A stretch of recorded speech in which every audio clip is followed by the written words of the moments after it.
Hello, my name is Chris Ekpekurede. I'm an engineer, an author of several books, and an elder in church. Welcome to my channel. To begin with, I want you to like this video and share it widely. Beyond that, I want you to subscribe to this channel. You see, today I want to tell us a story. Let's go. Once upon a time, thousands of years ago, God's people were subjected to hardship and enslavement by wicked taskmasters in a foreign land, very much like Nigerians live here in suffering and deprivation, as though this is not their land. God's children labored for their oppressors for very many years, as Nigerians have done. In captivity, they fed on agbado and cassava, yet they increased in numbers by the sheer grace of God, very much like Nigerians have survived by His grace, even though many are known to have died. Every month they saluted each other from the bitterness of their suffering, saying to one another, "Happy New Month, happy survival." But not happy about the survival of God's people, the chief slave master ordered their babies to be thrown in rivers and killed to decrease their numbers. He unleashed his version of Boko Haram, kidnappers, terrorists, and foreign killers who were disguised as local herdsmen to annihilate the remnants of God's people. When the punishment was too much, they groaned and cried to God from their homes and worship houses, as Nigerians have done in recent years. God got tired of the wickedness of the oppressors, so he told a woman called Jochebed to hide her son Moses in a basket and drop the basket on a river. The chief oppressor's daughter saw the basket, rescued Moses, and raised him into a man right in the oppressor's palace. Many centuries later, tired of the taskmasters of Nigeria, God did the same thing in Nigeria. He gave a son to a woman called Agnes Obi and caused him to be raised and trained by one of the oppressors of Nigeria called PDP. The name of her son is Peter Obi. Moses saw the suffering of his people and escaped from his master to go save his people, for God was with him. "Let my people go," he cried to the chief oppressor. Peter Obi rebelled also and left the PDP, for God was with him. Governors are negotiating with bandits, yet not one is negotiating with lecturers, Peter lamented.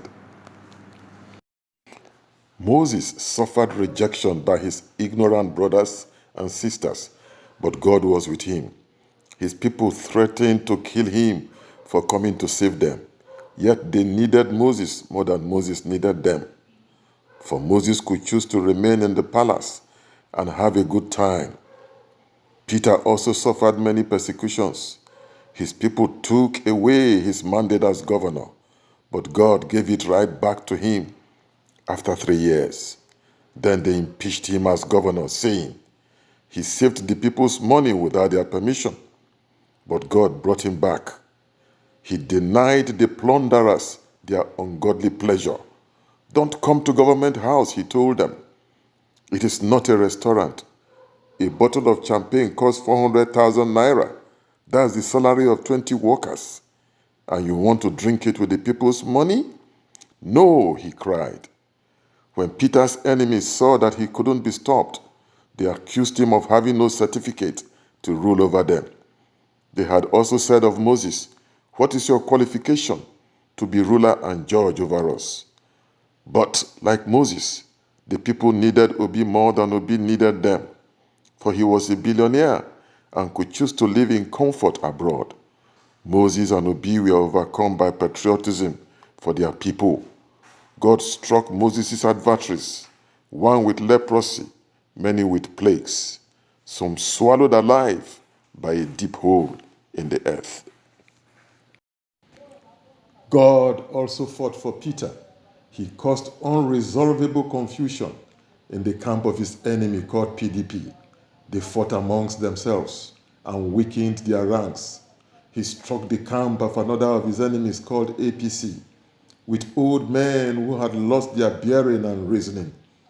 They could neither sit with Peter to debate with him, nor stand with him to contend. God caused the vast amounts of money and bribes by which they beguiled the people to rot in their bags and pockets, for God had opened the eyes of the vast masses of the people.